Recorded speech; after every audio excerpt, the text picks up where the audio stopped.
سبحان اللہ وبحمدہ سبحان اللہ العظیم۔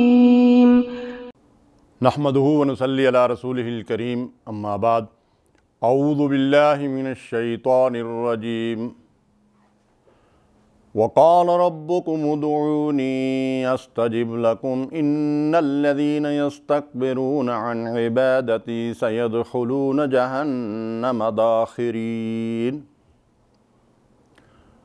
اور تمہارا رب تمہیں اس بات کا حکم دیتا ہے، مجھ سے دعا کرو، میں تمہاری دعا کا جواب دیتا ہوں، میں تمہاری دعا کو قبول کرتا ہوں۔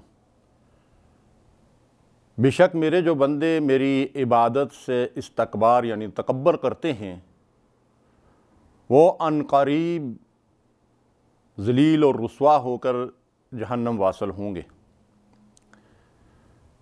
ناظرین محترم، آج سے ہم دعا کے موضوع پہ ایک سیریز کا آغاز کر رہے ہیں، جس میں انشاءاللہ 7 عنوانات کے تحت ہم دعا کی اہمیت، اس کی فضیلت، دعاؤں کی قبولیت کے حوالے سے قرآن و سنت کی روشنی میں اپنی گزارشات آپ کے سامنے رکھیں گے۔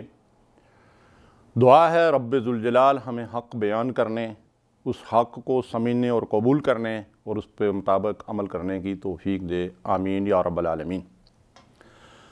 حضرت نعمان ابن بشیر رضی اللہ تعالی عنہ فرماتے ہیں کہ اللہ کے رسول صلی اللہ علیہ وسلم نے فرمایا الدعاء هو العبادہ، دعا ہی عبادت ہے۔ ثم قرأ وقال ربکم ادعونی استجب لکم، پھر اللہ کے رسول صلی اللہ علیہ وسلم نے یہ آیت مبارکہ تلاوت فرمائی جو ابھی میں نے آپ کے سامنے تلاوت کی ہے۔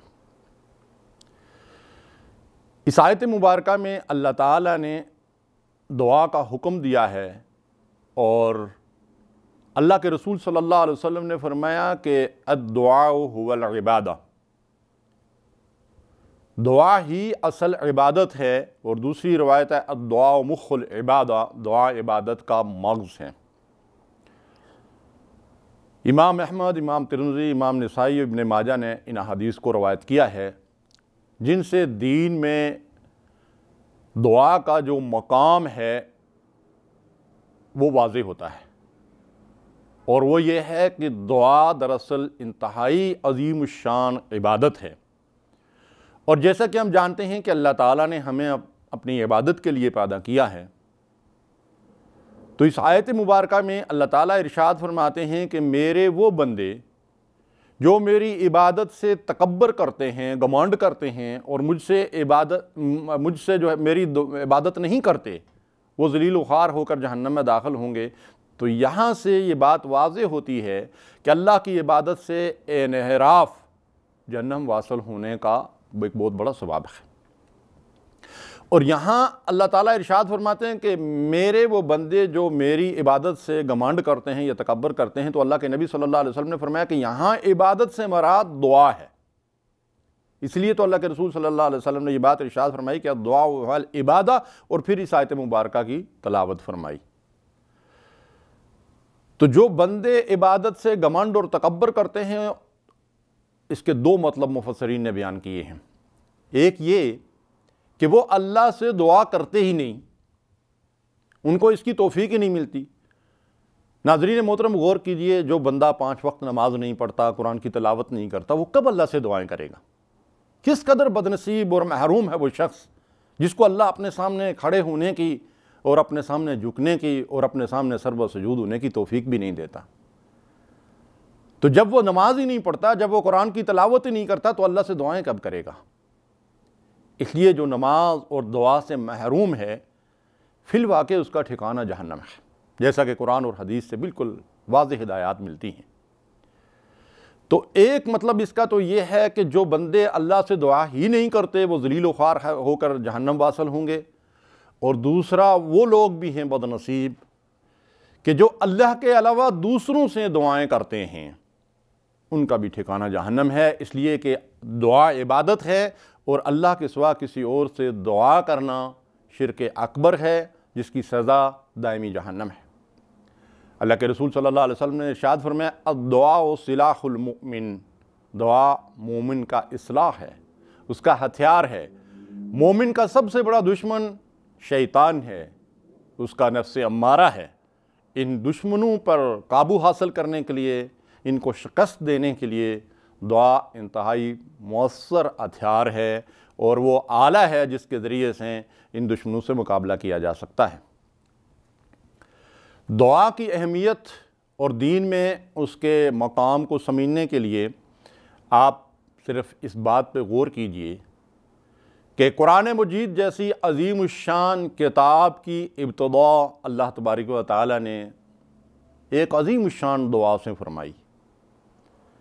قرآن مجید کے آغاز میں اللہ تعالیٰ نے سورہ فاتحہ رکھی ہے، جو ایسی دعا ہے کہ اس کی مثل جو ہے خود رسول اللہ صلی اللہ علیہ وسلم نے فرمایا کہ خود قرآن مجید کے اندر بھی موجود نہیں ہے۔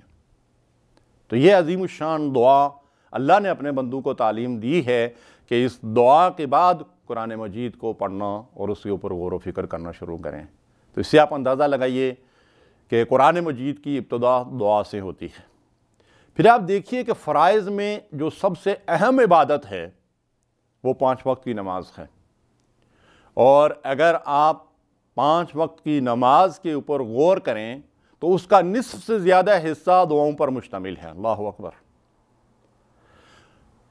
ہمارے ملکوں میں بر صغیر میں جو کتابیں لکھی گئی ہیں، جن میں تو اردو کی کتابوں سے واقف ہوں، ان میں دعائے استفتاح تو سبحانک اللہم ہے، لیکن احادیث میں جو دعائے استفتاح دوسری ہمیں ملتی ہے، اللہم باعد بینی و بین خطایا کما باعدت بین المشرق والمغرب، تو اس دعا سے نماز کا آغاز ہوتا ہے۔ دعائے استفتاح ہے، دونوں پڑھی جا سکتی ہیں، کوئی ایک بھی پڑھی جا سکتی ہے۔ اس کے بعد نماز کی ہر رکعت میں سورہ فاتحہ پڑھی جاتی ہے، جس کے بغیر نماز ہوتی ہی نہیں۔ سبحان اللہ۔ پھر رکوع اور سجود کے اندر ہم اللہ سے دعائیں کرتے ہیں، اور تشہد میں بیٹھ کر اللہ کی حمد و ثنا اور درود شریف کے بعد ہم اللہ تعالیٰ سے دعائیں مانگتے ہیں، اور وہ خاص دعا کی قبولیت کا موقع ہوتا ہے۔ سبحان اللہ۔ تو نماز جیسی عظیم الشان عبادت کا نصف سے زیادہ حصہ دعا پر مشتمل ہے۔ اسے بھی آپ اندازہ کیجئے کہ دعا کو دین کے اندر کیسا عظیم مقام حاصل ہے۔ اور پھر حج عمرے کی عبادت کو دیکھ لیجئے آپ کہ احرام باندھنے سے دعاؤں کا سلسلہ شروع ہوتا ہے، اور طواف کے دوران، سعی کے دوران، اور اسی طرح یوم عرفہ کو تو دعاؤں کے لیے اللہ تعالیٰ نے یوں خاص کر دیا کہ نماز جیسی عبادت کو اپنے مقام سے ہٹا کر 2 نمازوں کو ظہر کے وقت میں اکٹھا کر دیا۔ ظہر اور عصر مسلمان اکٹھا پڑھتے ہیں میدان عرفات میں، اور یہ سال بھر کا سب سے افضل ترین دن یوم عرفہ، پورا دن ظہر اور عصر کی نماز کے بعد غروب آفتاب تک دعاؤں اور گریہ وزاری میں گزرتا ہے۔ تو ناظرین محترم، اس سے آپ اندازہ لگا سکتے ہیں کہ دعا کو اللہ تبارک و تعالیٰ نے دین میں کتنا عظیم الشان مقام دیا ہے۔ یہی وجہ ہے کہ اللہ فرماتے ہیں ان الذین یستکبرون عن عبادتی سیدخلون جہنم داخرین۔ جو بندے مجھ سے دعا نہیں کرتے، تکبر کرتے ہیں، گھمنڈ کرتے ہیں، یا میرے علاوہ دوسروں سے دعائیں کرتے ہیں، وہ ذلیل و خوار ہو کر جہنم واصل کر دیے جائیں گے۔ ترمذی شریف کی روایت ہے، اللہ کے نبی صلی اللہ علیہ وسلم نے فرمایا من لم یسأل اللہ یغضب علیہ، جو بندہ اللہ سے سوال نہیں کرتا، اللہ سے دعا نہیں کرتا، اللہ کے سامنے اپنی حاجت اور ضرورت پیش نہیں کرتا، اللہ اس پہ غضبناک ہوتا ہے، اللہ اس سے ناراض ہوتا ہے۔ اور ترمذی ہی کی دوسری روایت ہے لا يرد القضاء الا الدعاء، قضاء کو، تقدیر کو صرف دعا ہی ٹال سکتی ہے۔ سبحان اللہ۔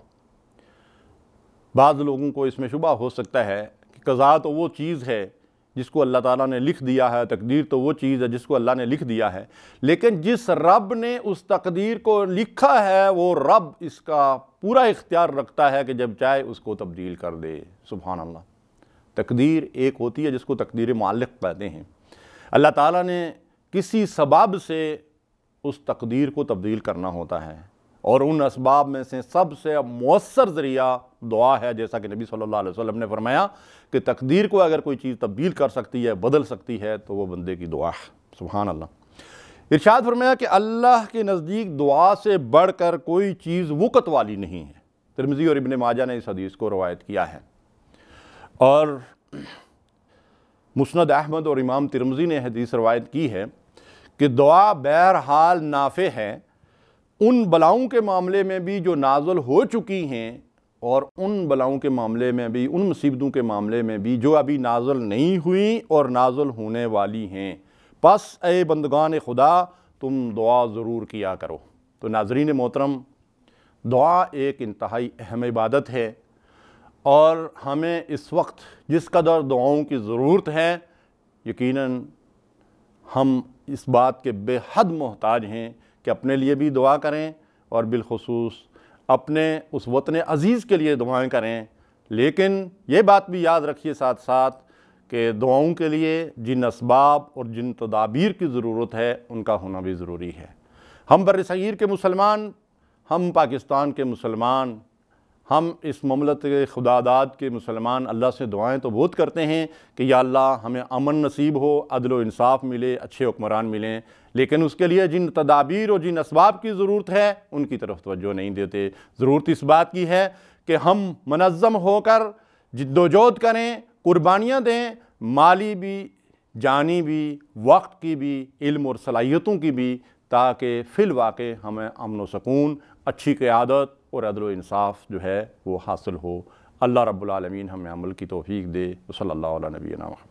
اللہم صلی علی سیدنا محمد وعلی آلہ وصحبہ وسلم۔ اللہم صلی علی سیدنا محمد وعلی آلہ وصحبہ وسلم۔